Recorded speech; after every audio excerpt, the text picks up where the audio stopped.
Good morning and welcome to day 2 of Walk Two Moons by Sharon Creech. Let's get started. Today we're going to be reading one chapter, chapter 11. Let's look at our vocabulary. The first word is flinch. Flinch is a noun or a verb that means to move suddenly in pain or fear. You might flinch when you are getting a flu shot. You can add the verb suffixes without spelling change. Flinched or flinching. Flinch. Let's look at the syllables. I have one vowel, I. Let's see what kind of syllable this is. This is a closed syllable. Our next word is judge. Judge is a noun or verb. The noun meaning is a person who works in the courts to decide cases. The verb meaning, though, can apply to everyone. It means to form opinions about. You should not judge a book by its cover. Watch for spelling change with verb suffixes, judged, judging. There is another noun form, judgment, which means the deciding of a judge. Let's look at the syllable. I see a U, which is a closed syllable. An E as well. Let's read. Our first focus is, we learned what defensive means last week. Look for evidence that both Phoebe and Sal are defensive about their own families. Today we'll be reading Chapter 11. Chapter 11, Flinching. Early the next morning, we left Wisconsin and drove on, eating up the road through the lower rim of Minnesota. The land here was hilly and green, forests tucked in close beside the road, and the air smelled of pine. At last, Gramps said, some scenery. I love a place that has scenery. Don't you, Chickabiddy? I had not said anything about what had happened the day before, about being scared down to my very bones when I thought they had left me. I don't know what came over me. Ever since my mother left us that April day, I suspected that everyone was going to leave, one by one. I was glad to be able to go on with Phoebe's story, because when I was talking about Phoebe, I wasn't talking much else. Did Phoebe get any more messages? Graham asked. She did. The following Saturday, Phoebe and I were going to Mary Lou's again. As we left Phoebe's house, there on the front steps was another white envelope with a blue sheet of paper inside. The message was, everyone has his own agenda. Phoebe and I looked up and down the street.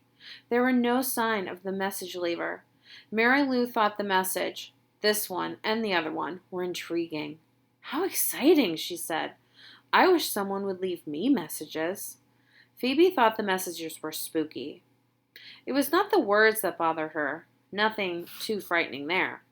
It was the idea that someone was sneaking around and leaving them on her porch. She waited for the right moment to leave the message. Phoebe was a champion warrior.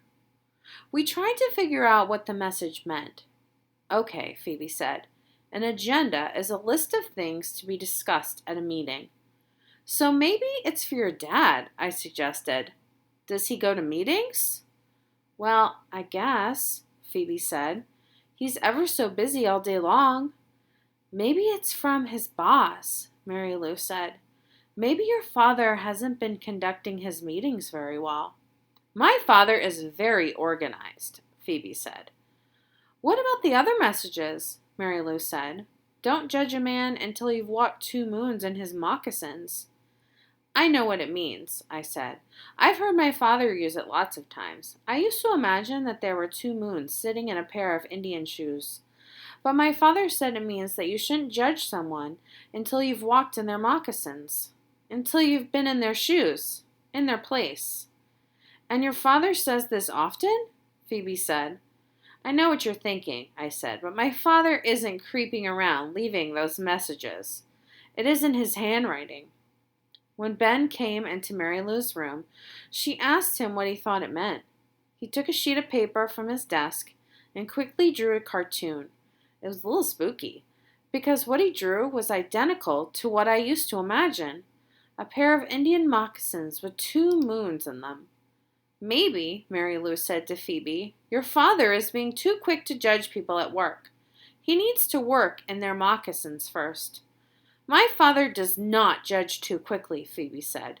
You don't have to get defensive, Ben said. I'm not getting defensive, just telling you that my father does not judge too quickly. Later, we went to the drugstore. I thought it was going to be only me and Phoebe and Mary Lou going, but by the time we left the house, we had accumulated Tommy and Dougie as well. At the last minute, Ben said he was coming too. I don't know how you could stand it, Phoebe said to Mary Lou. Stand what? Phoebe pointed to Tommy and Dougie, who were running around like wound-up toys, making airplane noises and train noises and zooming in between us and then running up ahead and falling over each other and crying and then leaping back up again and socking each other and chasing all the bumblebees. I'm used to it, Mary Lou said.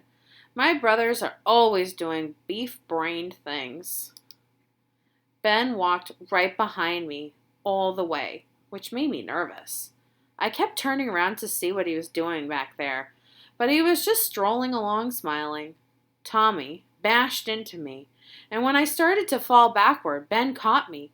He put his arms around my waist and held on to me, even after it was obvious that I was not going to fall. I could smell that funny grapefruit smell again and feel his face pressed up against my hair. Let go, I said. But he didn't let go. I had an odd sensation, as if a little creature was crawling up my spine. It wasn't a horrible sensation, more light and tickly. I thought maybe he dropped something down my shirt. Let go, I said, and finally he did. It was at the drugstore that I got a little scared. Maybe I'd been listening to Phoebe's tales of lunatics and axe murderers too much. Phoebe and I were looking at the magazines when I felt as if someone was watching us. I looked over to where Ben was standing, but he and Mary Lou were busy rummaging around in the chocolate bars. The feeling did not go away. I turned the other way around, and there on the far side of the store was the nervous young man who had come to Phoebe's house. He was at the cash register, paying for something, but he was staring at us while he was handing his money to the clerk. I nudged Phoebe. Oh no, she said. The lunatic. Phoebe hustled over to Ben and Mary Lou. Look quick, it's the lunatic. Where? At the cash register. There's no one there, Mary Lou said. Honest, he was there, Phoebe said. I swear he was. Ask Sal. He was there, I said. Later, when we had left, Mary Lou and I were on our way to Phoebe's house. We heard someone running up behind us. Phoebe thought we were doomed. If we get our heads bashed in and that lunatic leaves us here on the sidewalk, she said. I felt a hand on my shoulder and I opened my mouth to scream, but nothing came out. My brain was screaming, scream, scream, but my voice was completely shut off. It was Ben. He said, Did I scare you? That wasn't very funny, Phoebe said. I'll walk home with you, he said, just in case there are any lunatics around. He had difficulty saying lunatic. On the way to Phoebe's house, Ben said some odd things. First, he said, maybe we shouldn't call him a lunatic. And why not? Phoebe said. Because a lunatic it sounds like, oh, never mind. He would not explain, and he seemed embarrassed to have mentioned this in the first place. Then he said to me, Don't people touch each other at your house? What's that supposed to mean? I just wondered, he said. You flinch every time someone touches you. I do not. You do. He touched my arm, and I had to admit my instinct was to flinch, but I caught myself. I pretended not to notice that his hand was resting there on my arm. That creature tickling up my spine was back. He said. like a doctor examining a patient. He removed his hand. Where's your mother? I had not mentioned my mother to anyone, not even Phoebe, except for the one time Phoebe had asked about her, and I had only said she didn't live with us. Ben said, I saw your father once, but I've never seen your mother. Where is she? She's in Idaho. Lewiston, Idaho. What's she doing there? Ben said. I don't really feel like saying. It didn't occur to me to ask him where his mother was. He touched my arm again. When I flinched, he said, Ha! Gotcha! It bothered me, what he had said. It occurred to me that my father didn't hug me as much anymore, and that maybe I was starting to flinch whenever anyone touched me. I wasn't always like that. We used to be a hugging family. As I walked along with Ben and Phoebe, I remembered a time when I was 9 or 10. My mother crawled into bed with me and snuggled close and said, Let's build a raft and float away down a river. I used to think about that raft a lot, and I actually believed that one day we might build a raft and float away down a river together. But when she went to Lewiston, Idaho, she went alone. Ben touched Phoebe's arm. She flinched. Ha, he said. Gotcha. You're jumpy too, Phoebe. And that too bothered me. I had already noticed how tense Phoebe's whole family seemed. How tidy, how respectable, how thumpingly stiff. Was I becoming like that? Why were they like that? A couple times I had seen Phoebe's mother try to touch Phoebe or Prudence or Mr. Winterbottom, but they always drew back from her. It was as if they had outgrown her. Had I been drawing away from my own mother? Did she have empty spaces left over? Was that why she left? When we reached Phoebe's driveway, Ben said, I guess you're safe now. I guess I'll go. Go ahead, Phoebe said. Mrs. Cadaver came screeching up to the curb in her yellow Volkswagen, with her wild red witch hair flying all over the place. She waved at us and started pulling things out of the car and plopping them on the sidewalk. Who's that? Ben asked. Mrs. Cadaver. Cadaver? Like dead body? That's right. Hi, Sal, Mrs. Cadaver called. She dumped a pile of lumpy bags on the sidewalk. Ben asked if she wanted any help. My, you're very polite, Mrs. Cadaver said, flashing her wild gray eyes. She scares me half to death, Phoebe said. Don't go inside, she whispered to Ben. Why not? He said, too loudly, because Mrs. Cadaver looked up and said, What? Oh, nothing, Phoebe said. Mrs. Cadaver said, Sal, do you want me to come in? I was just going to Phoebe's, I said, glad for an excuse. Phoebe's mother came to her front door. Phoebe, what are you doing? Are you coming in? We left Ben. As we were going in Phoebe's house, we saw Ben lift something off the sidewalk. It was a shiny new axe. Phoebe's mother said, Is that Mary Lou's brother? Was he walking you home? Where's Mary Lou? I hate it when you ask me 3 questions in a row, Phoebe said. Through the window, we could see Ben lugging the axe up the front steps of Mrs. Cadaver's house. Phoebe called out, Don't go in! But when Mrs. Cadaver held the front door open, Ben disappeared inside. Phoebe, what are you doing? Her mother asked. Then Phoebe pulled the envelope out of her pocket. The envelope containing the newest message. I found this outside, Phoebe said. Mrs. Winterbottom opened the envelope carefully, as if it might contain a miniature bomb. Oh, sweetie, she said. Who is it from?